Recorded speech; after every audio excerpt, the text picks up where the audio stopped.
Então, eu vou falar sobre representações de superálgebras de Lie de dimensão infinita, tá? A superálgebra de dimensão infinita, as representações são de dimensão finita, tá? Bom, aqui um pequeno resumo de como é que vai ser essa palestra. O objetivo principal aqui... antes de tudo, desculpa, gente, aqui, esse é um artigo, tá, junto com o Matheus Brito e o Thiago Macedo. Ele pode ser achado no Archive, então, se alguém tem interesse em olhar os detalhes, que eu não vou apresentar os detalhes das demonstrações aqui. Se alguém tem interesse em olhar, discutir, fica à vontade para mandar e-mail para qualquer um de nós e para entrar no Archive e achar esse trabalho lá.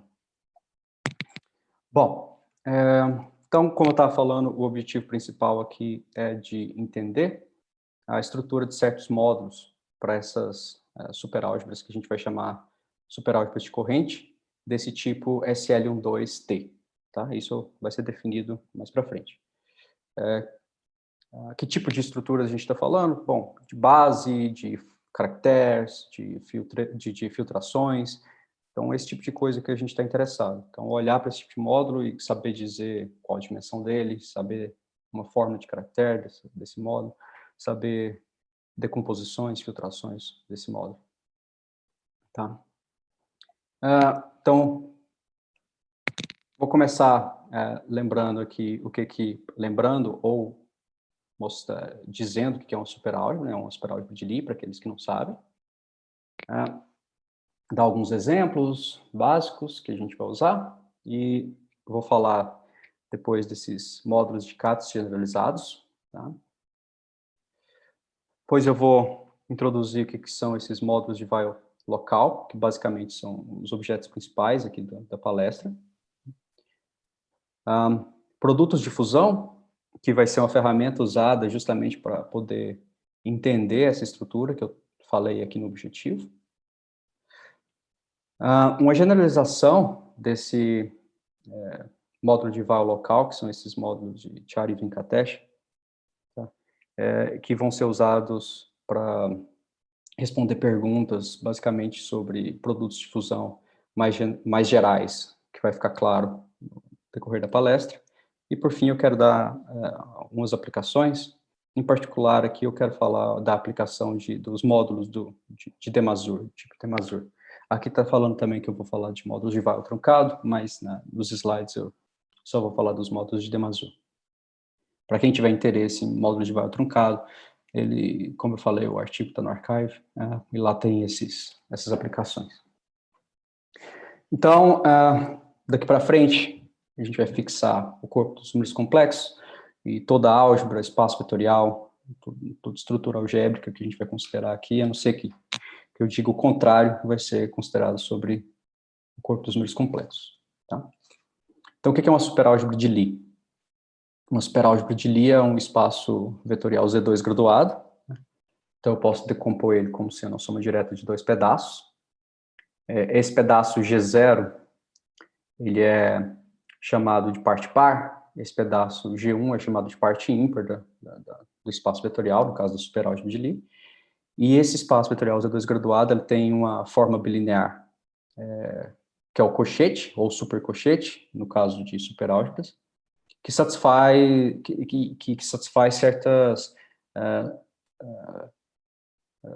propriedades, vamos dizer assim, graduadas do cochete usual de álgebra de Lie. Então, quem está acostumado com o cochete usual de álgebra de Lie vai ver que as propriedades que eu vou dizer aqui agora são bem parecidas, só porque sempre vai aparecer um sinal, tá? Um sinal de -1 aí. E isso é justamente a parte que faz a diferença em superálgebra de Lie, tá? Então, a primeira coisa que esse cochete tem que satisfazer é que ele tem que se comportar bem com relação a essa graduação, essa Z2 graduação. Tá? Então, o cochete de GI com GJ tem que estar contido no GI mais J. Aqui a soma, obviamente, é a soma no Z2, tá? Do corpo Z2. A gente tem uma antissimetria, ou uma super antissimetria, né? Como eu disse, aqui já aparece esse sinal de -1. Tá? Então, para você comutar dois elementos, você precisa desse -1 elevado a esses A e B entre barras, que significa paridade, tá? A entre barra é a paridade de A. que significa paridade de A? Ela é par se o A está dentro do G0 e ela é ímpar se o A está dentro do G1. Par significa 0, ímpar significa 1. Né?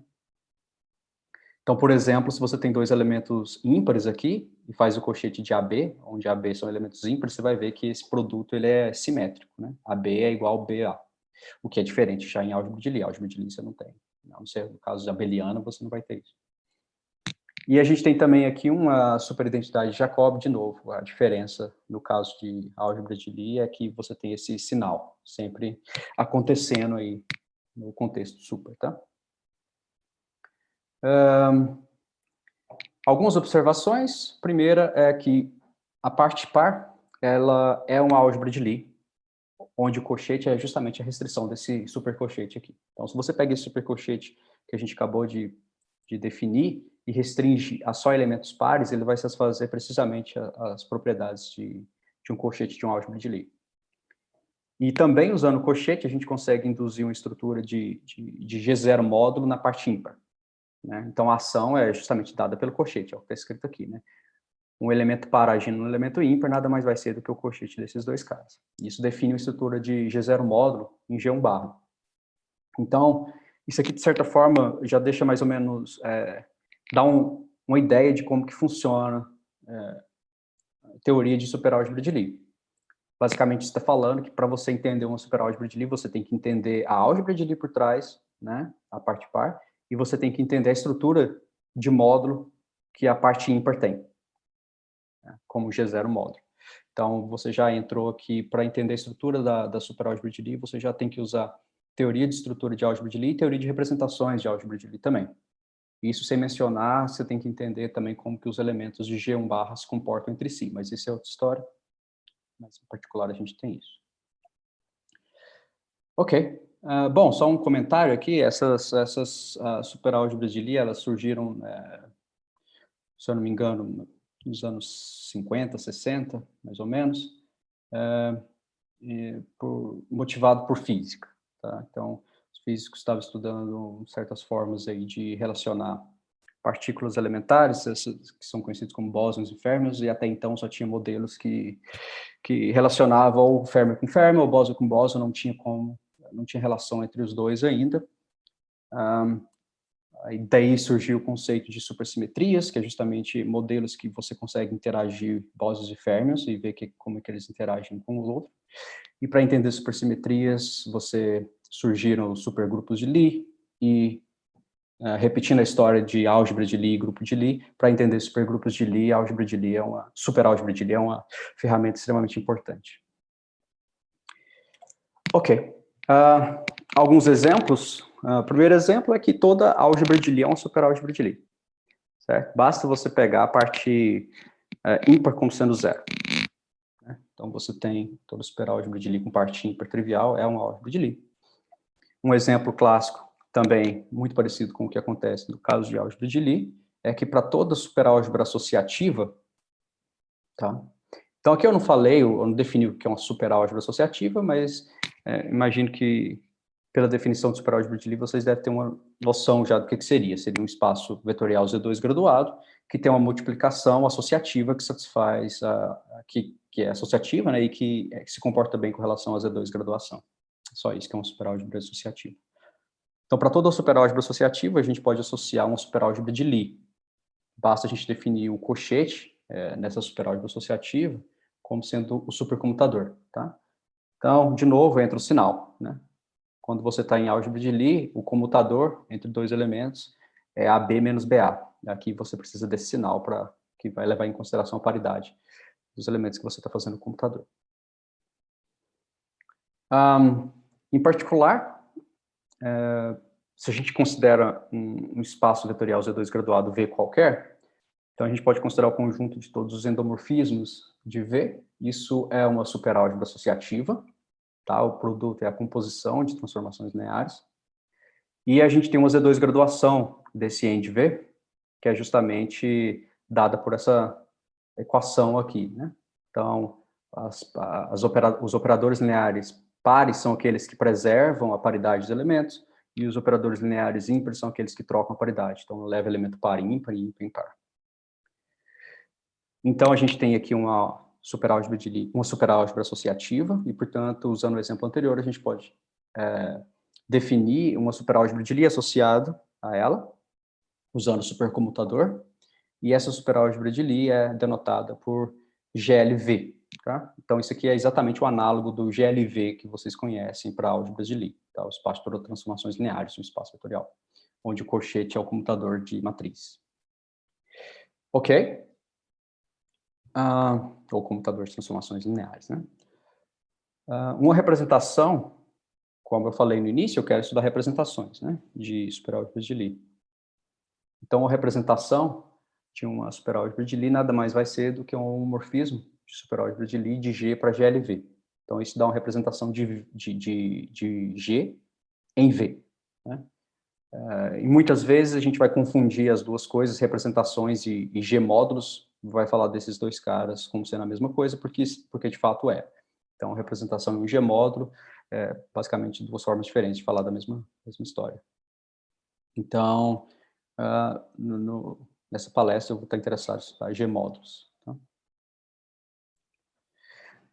Ok, um pouquinho de história aqui de como foi o desenvolvimento, pelo menos da parte de classificação. Bom, como várias coisas em álgebra, né? A primeira ideia, o primeiro passo é, uma vez que você tem uma estrutura algébrica, é tentar entender quais são os objetos simples, né, daquela estrutura algébrica. Então, a gente tem aqui o que é a definição de superálgebra de Lie. E aqui o Victor Katz, em 74, ele classificou todas as superálgebras de Lie simples de dimensão finita, sobre o corpo algebricamente fechado. Nessa classificação, basicamente, a gente tem algumas classes, né, de superálgebras de Lie que se diferenciam bastante uma da outra. Então, dentro de todas as superálgebras de Lie simples de dimensão finita, a gente tem essas que são chamadas de tipo Cartan, tá? Essas são construídas via derivações, então você considera derivações sobre certos espaços vetoriais, e você considera a superálgebra dada por derivações, e satisfazendo certas equações, no caso. E você tem essas superálgebras de Lie simples, que são chamadas de clássicas. Essas, basicamente, são, tirando as excepcionais, que é o que acontece também em álgebra de Lie, essas superálgebras de Lie clássicas têm realizações naturais em termos de matrizes, né? Dentro das álgebras de Lie clássicas, a gente tem dois tipos. A gente tem as básicas e as estranhas, né? Nessa palestra, basicamente, eu vou estar interessado numa superálgebra de Lie que está aqui dentro, está dentro da básica, né?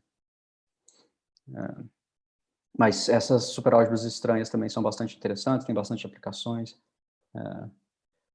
Então, também tem sua importância. Todas elas têm sua importância, mas, vamos dizer assim, o ponto de partida para quase qualquer trabalho em superálgebra de Lie vem dessas aqui, das básicas, pelo fato da estrutura delas ser muito parecida em certos pontos, né, ser muito parecida com a estrutura de álgebras de Lie. Então, dá para tentar modificar ideias de álgebras de Lie de forma não tão complicada, às vezes, e ter ideias para trabalhar com superálgebras básicas. Então, aqui eu vou introduzir agora como um exemplo também, de certa forma, mas é a superálgebra que está por trás de todos os resultados aqui, que eu vou apresentar, que é a superálgebra SL12. Tá? Para quem conhece a SL2, né, em álgebra de Lie, vai ver uma semelhança aqui nessa história. Se você olhar isso aqui, elas são as matrizes 3x3, que tem supertraço zero. Então, no caso de SL2 ou SLN, são as matrizes N por N, tem traço zero. Aqui são essas matrizes que têm supertraço zero. O que é supertraço? É o traço do primeiro bloco menos o traço do segundo bloco, do último bloco aqui. Então, por isso que eu coloquei A mais D aqui, porque para esse cara ter supertraço zero, aqui como o traço disse A mais D, eu tenho que subtrair, tem que ser A mais D. Tá? Então, como conjunto, ou como espaço vetorial, SL12 é nada mais do que essas matrizes 3x3 aí, divididas em blocos. Aqui eu coloquei esses tracinhos dividindo em bloco, para deixar claro o que é a parte par e o que é a parte ímpar dela, né? Porque para falar superálgebra de Lie, eu preciso de falar o que é parte par e parte ímpar. A parte par é justamente os blocos diagonal. Então, eu vou colocar zero em tudo que está fora dos blocos diagonais, e isso vai me dar a G0 da minha superálgebra de Lie. E nesse caso, a parte ímpar, que é o G1 barra, eu vou decompor ele em dois pedaços. Vai ser basicamente, bom, a parte ímpar, pela essa soma, e pelo que eu estou dizendo, o que é o G1 e o G-1, está claro que é o que sobrou, né, da parte par. Ou seja, a parte par eu pego os blocos diagonais, os dois blocos diagonais, parte ímpar eu vou pegar os blocos que não são diagonais aqui. E o G1 é justamente a parte, vamos dizer assim, de cima desses blocos, e o G-1 é a parte de baixo aqui. Tá? É fácil ver, basicamente, observando, a gente já consegue checar isso, que o G0 barra, ele, como eu falei antes, né, na definição do superálgebra de Lie, G0 barra, ou G0, ele é uma álgebra de Lie. Então, nesse caso aqui, o G0 é simplesmente o GL2, tá? Que são as matrizes 2 por 2. É isomorfo. E o G1 barra, ele admite essa decomposição como G0 módulos, tá? Então, esse G1 e esse G-1 que eu escrevi ali em cima, não é... Eles têm a sua importância, eles são justamente os pedaços irredutíveis que aparecem aqui na decomposição de G1 barra como G0 módulo, tá? Então, se você observar, esses caras nada mais são do que a representação natural o G1 é a representação natural do GL2, e isso aqui é o dual dessa representação natural, certo? Então, essa é a minha estrutura de superálgebra de Lie do SL12. Então, está dizendo aqui quem que é como conjunto, qual é a parte par, qual que é a parte ímpar, quem que é a parte par como álgebra de Lie e como que a parte ímpar se decompõe como um G0 módulo. Tá? Ok, então deixa eu fixar algumas estruturas aqui, porque eu vou precisar falar de módulo de peso máximo, e para isso eu preciso dizer que é uma subálgebra de Cartan, subálgebra de Borel e esse tipo de coisa. Então, para a gente aqui nessa palestra, a subálgebra de Cartan vai ser simplesmente você pegar as matrizes diagonais de SL12, tá? Então, vem aqui e coloca zero, tudo que está fora da diagonal principal, isso vai ser minha subálgebra de Cartan. E, em particular, ela admite essa base que eu escrevi aí, que é a base que é gerada pelos elementos H1, que é o E11 e mais o E22, e o H2, que é o E22 menos E33.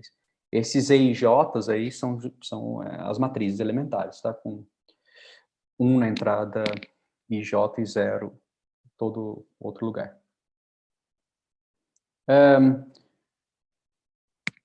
A parte par, que é o GL2, ele vai admitir uma decomposição triangular, né? Então, eu consigo decompor GL2 como sendo esse N0 menos mais H mais N0 mais, onde o N0 menos é esse espaço unidimensional gerado por essa matriz E32, e o N0 mais é gerado por essa matriz que eu chamei de X2, que é o E23. Essa decomposição triangular me dá uma subálgebra de Borel para GL2. Tá? Em termos de matriz, essa subálgebra de Borel, ela é simplesmente você pegar essas matrizes dessa forma, certo? Então, nada mais é do que o H mais o N mais aqui dessa história que eu defini aqui em cima. Tá? E, bom, eu tenho uma representação que vem do cochete, né? Foi o que eu falei depois da definição de superálgebra de Lie. A gente tem uma representação de G0 sobre G, que é induzida pelo supercochete de Lie. Então, em particular, eu posso restringir essa ação para essa subálgebra de Cartan, que é uma subálgebra de G0. Quando eu faço isso, eu ganho uma decomposição em espaço de raízes de G. Tá? De novo, para quem conhece a teoria de álgebras de Lie semisimples, vai perceber que é exatamente o que acontece também no caso de álgebra de Lie semisimples. Então, aqui a gente tem uma decomposição em espaço de raízes, né, usando a representação adjunta de H em G, e essa decomposição em espaço de raízes me dá essas somas aqui. Tá? Então, o G ele é H mais os G-alfas, onde os G-alfas são justamente os espaços de raízes aqui. Então, são os espaços que são gerados por autovetores em comum para todo H. Tá? Explicitamente, eu sei dizer quem são todas as raízes que aparecem nessa história aqui. Ou seja, quem são todos esses alfazinhos que aparecem aqui em cima. Então, esses alfas, eles são funcionais, né? Como eu falei, eles são justamente os autovalores, vamos dizer, os funcionais que dão os autovalores dos elementos de H. E eles são dados, são 3 caras e os seus negativos, então são 6 ao total, alfa 1, alfa 2 e alfa 3, e os negativos desses caras, onde esses alfa 1, alfa 2 e alfa 3 são dados explicitamente por essas fórmulas aqui. Então, alfa 1 é delta menos epsilon 1, alfa 2 é epsilon 1 menos epsilon 2, e o alfa 3 é delta menos epsilon 2.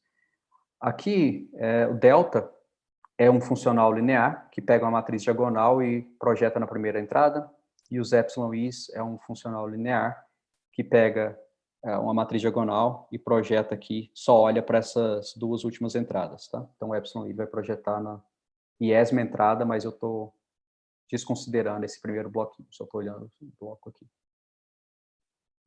Então, eu tenho essa descrição do sistema de raízes para G e das raízes, tá? Como eu falei, eu quero falar de teoria de peso máximo. Para falar de teoria de peso máximo, de novo, a gente precisa falar de decomposições triangulares, de álgebra de Borel e desse tipo de coisa. Em álgebras de Lie, semisimples, dimensão finita, não faz muita diferença qual decomposição triangular você pega, ou, equivalentemente, qual subálgebra de Borel que você pega para começar a fazer a sua teoria. Porque, nesse caso, você tem que todas as subálgebras de Borel e todos os sistemas de raízes, todas as decomposições triangulares, elas vão ser conjugadas usando a ação do grupo de Weyl associado, né? Então, isso não te faz perder nada quando você fixa qualquer um deles e trabalha com ele. No caso do superálgebra de Lie, a história é diferente, e aqui vem uma das grandes diferenças de superálgebras e de álgebras, né?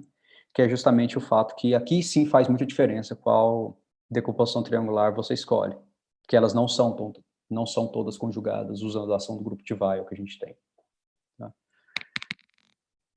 Mas a ideia por trás de definir decomposição triangular é parecida. Uma decomposição triangular é uma forma de a gente decompor o sistema de raízes em 2 pedaços, raízes positivas e raízes negativas. Tá? Essas formas de se decompor o sistema de raízes como raízes positivas e negativas estão parametrizadas por sistemas simples de raízes. Tá? Então, basicamente, eu vou ter 3 sistemas simples de raiz possível para SL12, são esses 3 caras aqui.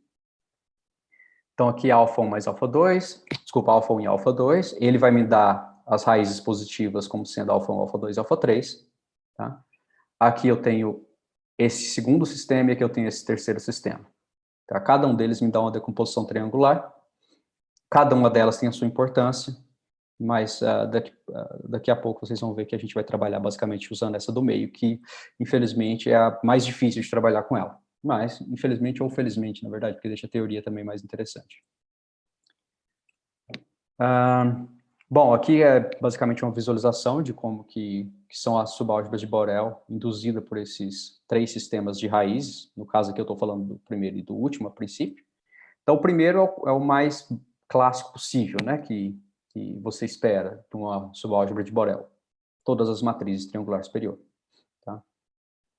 Esse segundo vai ser, basicamente eu vou trocar a parte ímpar, né? Aqui eu estava com G1, aqui eu estou com G-1 na parte ímpar. E o último, que é o que vem da segunda decomposição, é esse B2, que é essa coisa, essa subálgebra de Borel que é misturada. Se você olhar aqui você tem esse comportamento, vamos dizer assim, bom, que é sempre ou tá tudo em G1 ou tá tudo em G-1, a parte ímpar. Aqui não, aqui você tem pedaço que está em G1 e aqui você tem um pedaço que está em G-1. Isso faz a coisa ficar um pouco mais difícil. E a propriedade que essa subálgebra de Borel tem, que faz a teoria ser interessante para ela, a teoria de peso máximo ser interessante para essa subálgebra de Borel, é que quando eu olho o peso máximo de G com relação a essa subálgebra, ele vai ser par, tá? Vai ser justamente dado para a raiz alfa 2, que é uma raiz par. Qualquer um desses outros aqui que eu pegasse, eu ia ter um peso máximo ímpar, ou peso mínimo ímpar, tanto faz. Isso atrapalha algumas coisas, tá? Então, módulos de peso, como eu falei, eu quero estudar módulo de peso. Módulo de peso, então, dado um módulo, um G-módulo V, eu digo que ele é um módulo de peso se ele admite uma decomposição dessa forma, tá? Então, eu posso escrever ele como soma direta de Vmis, onde os Vmis são justamente os espaços de peso dessa decomposição, ou seja, Vmi é gerado pelos autovetores associado ao alto valor Mi, tá? E eu digo que um módulo de peso, ele é de peso máximo com relação a uma Borel. Então, esse B aqui é uma Borel qualquer, tá? Uma subálgebra de Borel fixada qualquer. Pode ser qualquer uma daquelas três que eu, do slide anterior, por exemplo. Então, o módulo de peso, ele é de peso máximo, lambda, se eu consigo achar um vetor em V lambda, um vetor não nulo em V lambda, tal que o N mais age trivialmente nesse V, ou seja, não tem peso maior que ele é o vetor, por isso que é um vetor de peso máximo, e esse vetor gera todo mundo, gera todo o módulo V, ou seja, nesse caso, então, V é cíclico e é gerado pelo vetorzinho dentro de V lambda. Não é difícil provar ou construir, para cada lambda, um módulo de peso máximo, tá? Associado àquele lambda. E eu vou denotar esse módulo de peso máximo associado a um dado lambda por V lambda e o subíndice B aí, porque depende da Borel que eu estou fixando para falar de peso máximo. E eu vou denotar por P+, subíndice B, como sendo todos os lambdas cuja dimensão desse módulo V lambda é finita. Então, nota que vão ter vários, se você fizer a construção, vão ter vários módulos, vão ter vários lambdas, para o qual esse módulo simples, ele vai ser de dimensão infinita, tá? Mas, que é o que acontece também para SL2, ou para qualquer álgebra de Lie simples. Mas aqui a gente vai estar interessado só nos caras que dão dimensão finita para a gente. Então, aqui agora eu quero construir alguns exemplos de módulos de dimensão finita, que em geral não são simples, tá? Que são esses módulos de CATS generalizados. Eles chamam módulo de CATS generalizado porque, de certa forma, eles generalizam os módulos que o CATS introduziu no paper de 75, se eu não me engano, tá? Onde ele considera aquela Borel bonitinha que eu falei no slide, que é das matrizes triangular superior. Então, dado um lambda, que é um funcional de H, eu posso ver esse lambda em coordenadas, né, lambda 1 e lambda 2, onde o lambda i é justamente o lambda aplicado naqueles vetores da base que eu introduzi lá em cima, né, os HIs. E aqui eu defino o módulo de caso generalizado. Para cada lambda, eu vou definir o K de lambda, que vai depender da subálgebra de Borel também, como sendo esse quociente de um módulo induzido. Então, esse aqui é um módulo induzido, o que eu estou fazendo aqui nada mais é do que uma construção análoga a construir um módulo de Verma, para quem já viu isso em álgebra de Lie simples, por exemplo. Só porque eu estou pegando esse quociente aqui, tá? Estou pegando um quociente. Essas duas primeiras relações, elas nada mais estão falando que esse vetorzinho V lambda aqui, ele é de peso máximo e o peso dele é lambda, tá? O que vem de novo aqui, diferente do módulo de Verma, por exemplo, é esse pedaço aqui, que está me dando uma condição de integrabilidade, que é justamente a condição que vai fazer com que esse quociente seja de dimensão finita, tá? Se eu não coloco essa propriedade aqui, esse módulo tem dimensão infinita, pelo teorema de PBW, né? Mas com essa condição aqui a gente consegue, que eu vou enunciar agora, mais para frente, a gente consegue provar que esse módulo tem dimensão finita. Esses módulos vão ser bastante importantes para a gente, tá? Porque é a partir deles que a gente vai conseguir achar formas de caráter, formas de dimensão para os módulos de Weyl que eu vou introduzir daqui a pouco. Então, algumas propriedades desses módulos de CATS. Como vocês podem ver aqui na definição, ela depende do B, depende da subálgebra de Borel, porque eu estou induzindo para um módulo sobre essa subálgebra de Borel. Tá? Então, como eu disse, eu estou interessado nas três, né, boreais que eu introduzi no slide anterior.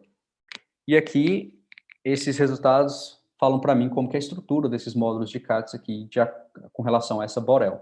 Então, com relação a borel 1, que é aquela borel das matrizes triangular superior, quando eu olho esse módulo de CATS como sendo um G0 módulo, né, então eu restringo a ação para G0 só para a parte par, eu ganho essa decomposição aqui. Então, esse produto tensorial. Aqui, lembra, G-1 era simplesmente aquelas matrizes que tem só duas entradas não zero na parte de baixo. Isso aqui é álgebra de Grassmann, tá? Então, isso aqui é álgebra de Grassmann do espaço vetorial de dimensão finita, isso é uma coisa de dimensão finita também. E esse cara aqui é o módulo de peso máximo lambda para o GL, né, GL2. Lembra que o G0 barra é simplesmente o GL2. Tá? Então, esse aqui é esse módulo de peso máximo para o GL2. Quando eu pego a Borel 3, eu tenho uma coisa muito parecida, só porque eu vou trocar o G-1 pelo G1, mas a ideia é bem semelhante. Então, isso aqui é bem fácil de você calcular, por exemplo, caractere e dimensão dessas coisas, porque a gente já tem a fórmula para esse pedaço, já é conhecido, da teoria clássica, e isso aqui é um álgebra de Grassmann, que é fácil de calcular dimensão, é fácil de calcular caractere, essas coisas. Aquele P mais B, que são os lambdas, que o V lambda era dimensão finita, para essas duas álgebras de Borel, B1 e B3, eles vão coincidir, vão ser simplesmente todos os lambdas, tal que o lambda 2 é um inteiro não negativo. E para aquela subálgebra de Borel torcida, vamos dizer assim, vai ser esse conjunto, vai ser o conjunto dos lambda 2 maior ou igual a 1, inteiro maior ou igual a 1, ou 0 também. Tá?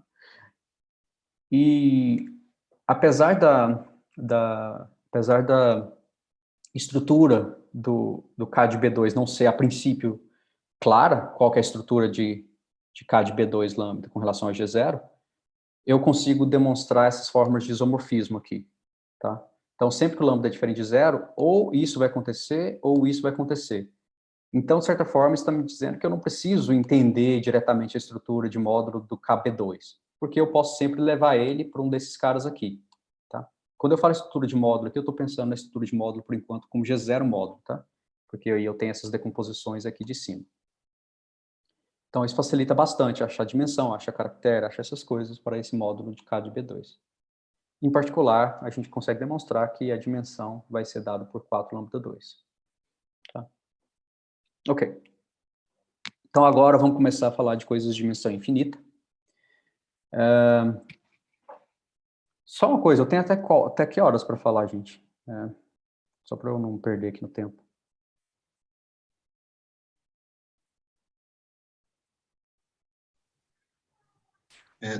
Teoricamente até às 11h20, mais ou menos, mas a gente começou um pouco atrasado, pelo menos 10 minutos atrasados. Então, Então, até 11h30, mais ou menos? acho que sim, 11h30, se você quiser se Tá estender um bom. pouquinho, acho que não tem nenhum problema. Ótimo, obrigado. Tá bom. Então, agora vamos começar aqui a falar de dimensão infinita, porque tudo que eu falei até agora foi contexto de dimensão finita, tá? Então, agora eu vou definir o que são essas superálgebras de corrente. Então, a superálgebra de corrente associada a G, que a gente vai denotar por G de T, não é nada mais do que polinômios cujos coeficientes estão em G. Basicamente é isso, tá? Então, são polinômios e os coeficientes desses polinômios estão em G. Formalmente, isso é o G tensor C de T. Tá? C de T é os polinômios aí na variável T.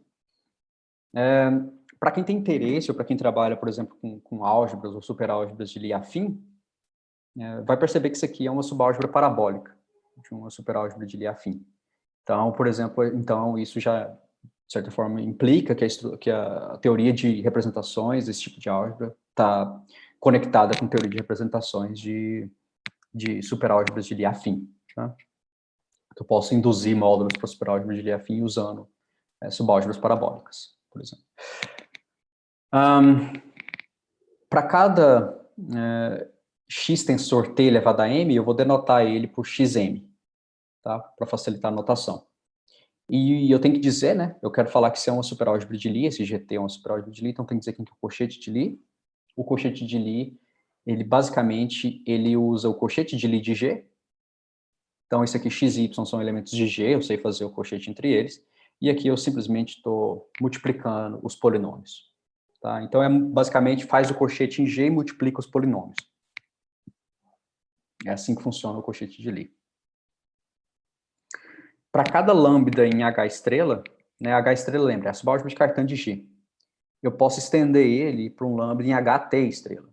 E eu vou fazer isso da forma mais natural possível. Eu vou falar que o lambda vai agir como lambda em H0, que seria o H tensor T elevado a zero, que é a mesma coisa de H. E eu vou dizer que ele é trivial no resto. Então, para qualquer potência de T maior que zero, esse lambda aplicado nesse HT elevado a M vai ser zero. E daqui para frente eu vou fixar a subálgebra de Borel B como sendo aquela B2, tá? Aquela misturada que eu tinha falado lá antes.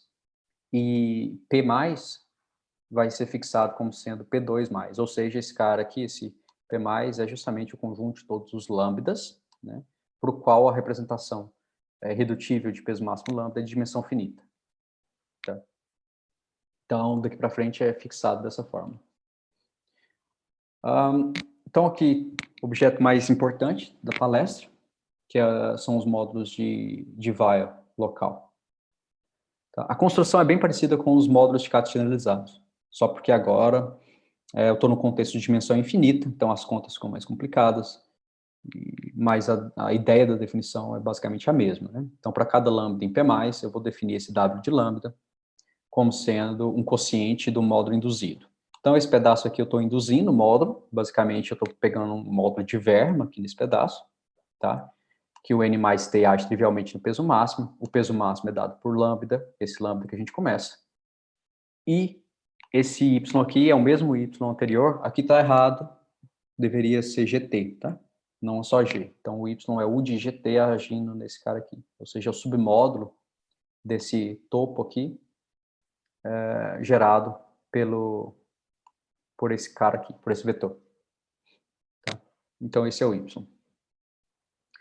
A gente consegue demonstrar, basicamente, essa primeira parte é por construção, que o W lambda, ele é um módulo de peso máximo com relação a BT, que é um subálgebra de Borel nesse caso, e o peso máximo é lambda.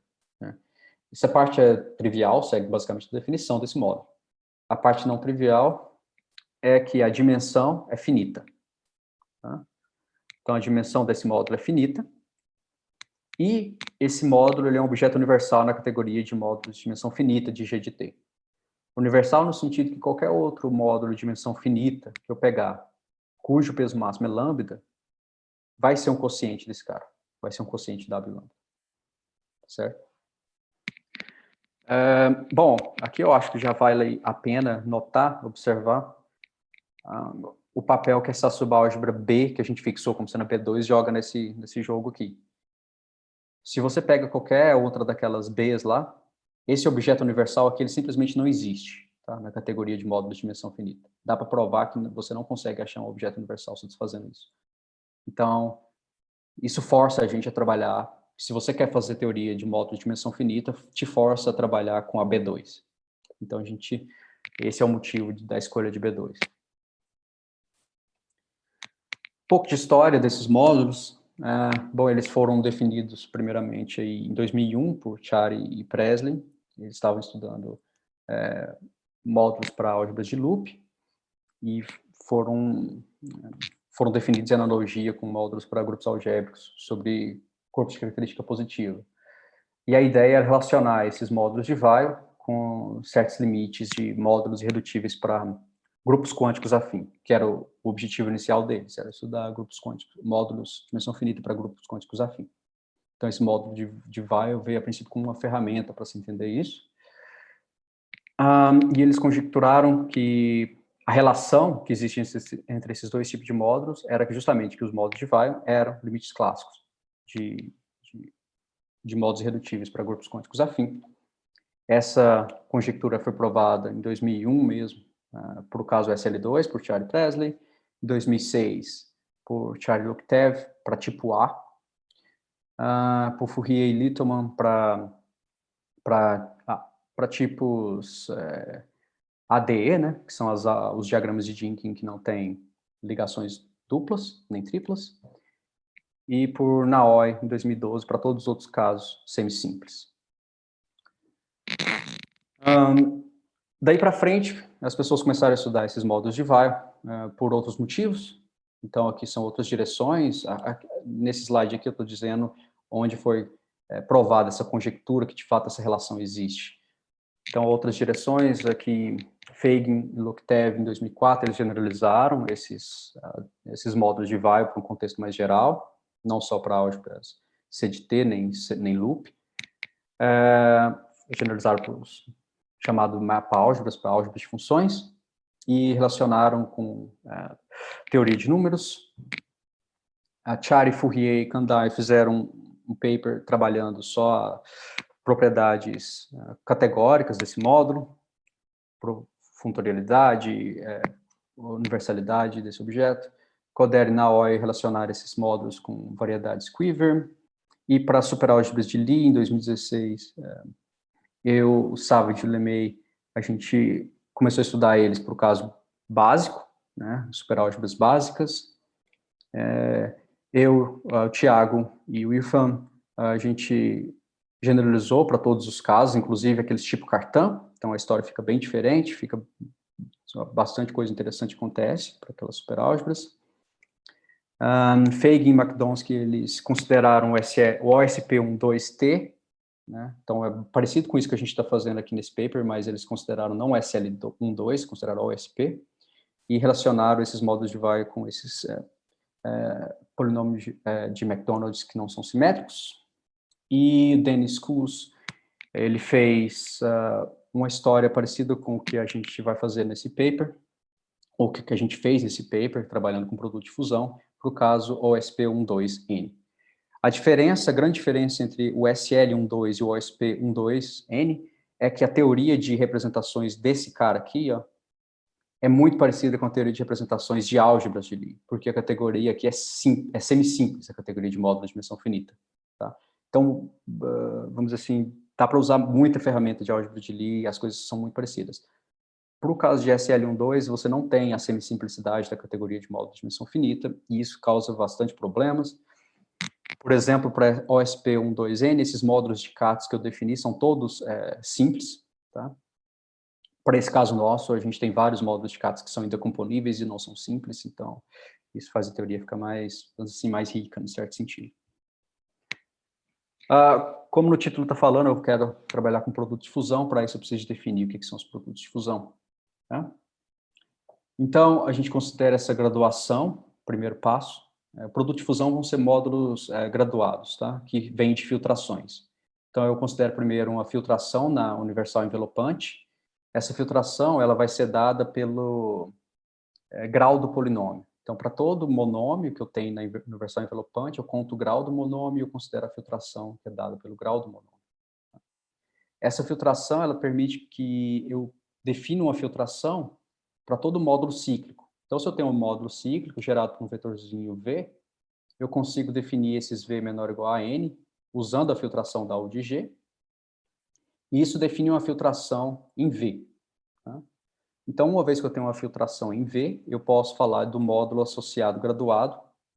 O módulo associado graduado nada mais vai ser do que eu pegar a soma direta, né, de todos os quocientes consecutivos. Então, eu vou pegar o V2 cossetado, o V1 cossetado pelo V0, o V2 cossetado pelo V1, o V3 cossetado pelo V2, assim por diante. Vou somar todos esses caras.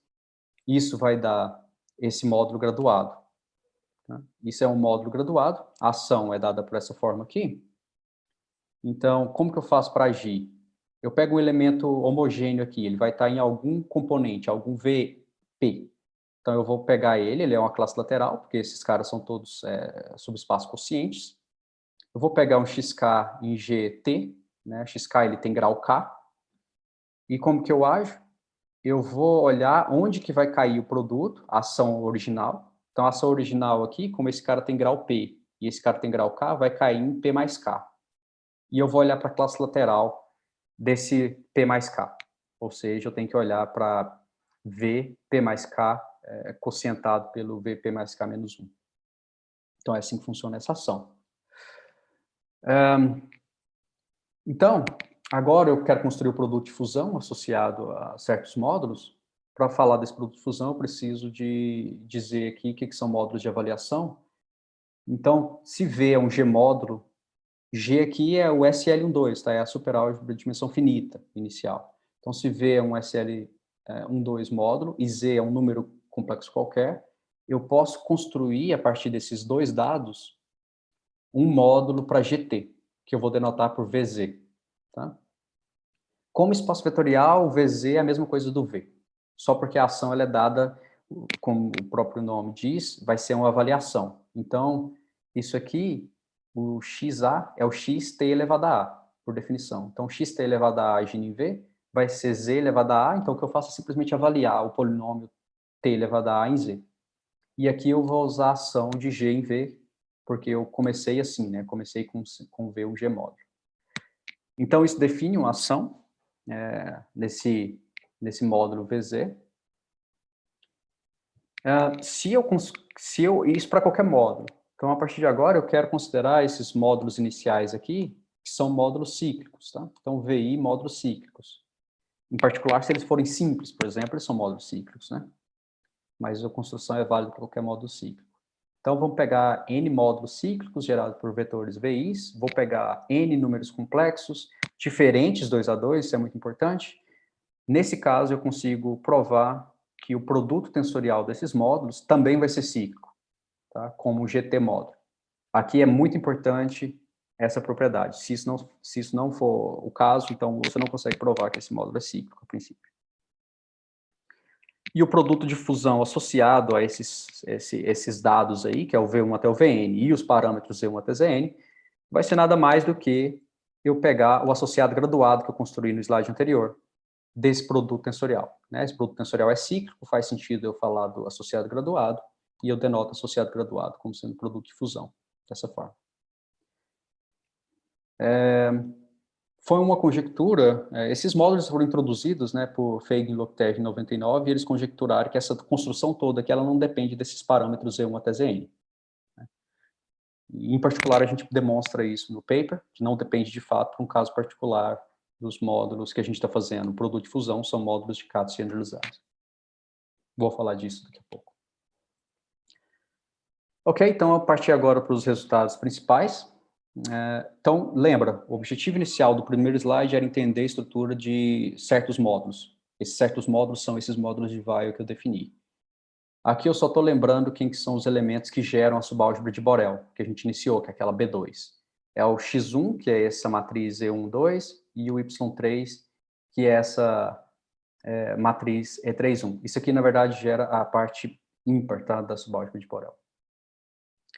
O primeiro resultado nosso nesse sentido é que se a gente considera qualquer lambda em P+, então o lambda aí é tal que o módulo de peso máximo tem dimensão finita, e eu considero o módulo de Weyl local associado a esse lambda, eu consigo uma base monomial. Uma base, a princípio, não. Um conjunto gerador monomial, dado por esses monômios aqui. Então, eu tenho um monte de monômio multiplicando o vetor de peso máximo. E esses expoentes que vão aparecer no T, né, eles satisfazem essas condições aqui. Tá? Isso aqui vem, essas fórmulas, essas condições, vêm da teoria de SL2 módulos, que a ideia da demonstração é justamente a gente considerar uma filtração por SL2 módulo e usar o resultado que já é conhecido para SL2, que dá essas relações aqui para a gente. Em particular, se a gente provou que esses monômios eles formam um conjunto gerador desse módulo, em particular, a quantidade desses monômios, a dimensão, né, do W lambda não pode exceder a quantidade desses monômios, que é 4 elevado a lambda 2. Tá? Isso aqui é uma continha combinatória que dá para fazer, não é difícil. Dá para você provar que a quantidade de monômios satisfazendo essas relações aqui é precisamente 4 elevado a lambda 2. Então, isso aqui é um conjunto gerador. A gente prova mais que isso, a gente prova que se lambda é um cara de P+, e Z1 até Z lambda 2 são números complexos, distintos 2 a 2, e K1 até K lambda 2 são números complexos que satisfazem essa condição de quando eu somo todos eles eu ganho lambda 1, que é esse carinha aqui, então eu tenho um isomorfismo de módulos, de GT módulos. Né? Então o módulo de Weyl local ele é isomorfo a um produto de fusão daqueles módulos de Katz generalizados que eu defini antes. Em particular, eu sei a dimensão desses caras. Eu sei o caractere desses caras. Então, em particular, isso usando essa dimensão disso, a gente consegue provar que a dimensão do W lambda é precisamente 4 elevado a lambda 2, porque a dimensão desse lado aqui, desse lado dessa equação, é 4 elevado a lambda 2, e a gente já sabia que não podia exceder por causa dessa proposição anterior. Então, isso, de fato, esse conjunto aqui, desses monômios, dá uma base, não só um conjunto gerador, mas dá uma base do W lambda. Então, a base que é chamada, muitas pessoas chamam essas bases base tipo PBW, né, que vem base monomial. Usando esse isomorfismo, a gente consegue uma forma de caráter para W lambda, bem explícita. Então, a forma de caráter aqui vai ser dada por esse produto. A gente consegue provar certos mergulhos que existem de módulos de Weyl em outros módulos de Weyl, em particular, em geral, eles não são módulos simples, já fica de cara isso aqui, né? Porque eu consigo subir módulos lá dentro. E, se você olhar dessa forma, você vai observar que todos os caras que aparecem aqui são 1. Então, a pergunta natural que a gente pode fazer é: e se eu quiser fazer produtos de fusão de coisas mais gerais? O que eu ganho no fim das contas? Daí, o que eu ganho no fim das contas? Entre esses Char e Venkatesh módulos, tá?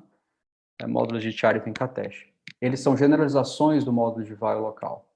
Aqui, a definição, eu não vou entrar em detalhes, mas para cada lambda em P+, e para cada partição xi, né, epsilon até epsilon d, partição de lambda 2, que é um número inteiro maior ou igual a 0, eu considero esse xi negrito e eu defino o módulo de Char e Venkatesh associado a esse dado como sendo um quociente do módulo de Weyl por essas relações aqui. Então, não se preocupem nessa relação, são bem esquisitas, são bem difíceis, mas funcionam. Tá? Então, a gente define esses módulos de Char e Venkatesh e o teorema diz que aquela pergunta de o que acontece quando eu considero caras mais gerais é respondida e o que eu ganho é justamente o módulo de Char e Venkatesh. Ou seja, esses produtos de fusão aqui me dão esse quociente do módulo de Weyl generalizado.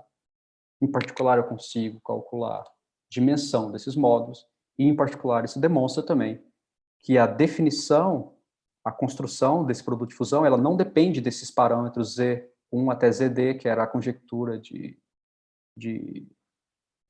Feigin-Loktev, né? Porque a construção desse cara não depende de Z nenhum. Então, a construção desse lado também não depende. Como corolário, foi o que eu acabei de falar, a construção não depende desses caras, desses EIs, e também não depende dos capas, desde que a soma dê lambda 1. A gente consegue uma filtração desses módulos de Char e Venkatesh. Uma filtração aqui, eu não disse, mas é uma filtração como G0 módulo, tá? Por módulos de Char e Venkatesh para SL2T. A gente consegue calcular formas de caráter para esses módulos de Char e Venkatesh. Então, a gente tem esse produto bem explícito. E do mesmo jeito que o módulo de Weyl local admitia uma base monomial, esse módulo também admite uma base monomial. Tá? Basicamente, vão ser os caras daquela base do W lambda que sobrevivem na projeção. Bom, eu acho que meu tempo já foi. Quem ficar interessado em ver a aplicação em módulo de Demazur, bom, a gente pode me perguntar depois, ou pode ir lá no paper que está no archive, mas a gente consegue fazer para módulos de Demazur, a gente consegue provar certas formas de isomorfismo e, portanto, achar formas de caráter, formas de dimensão e essas coisas. E aqui eu termino a minha apresentação.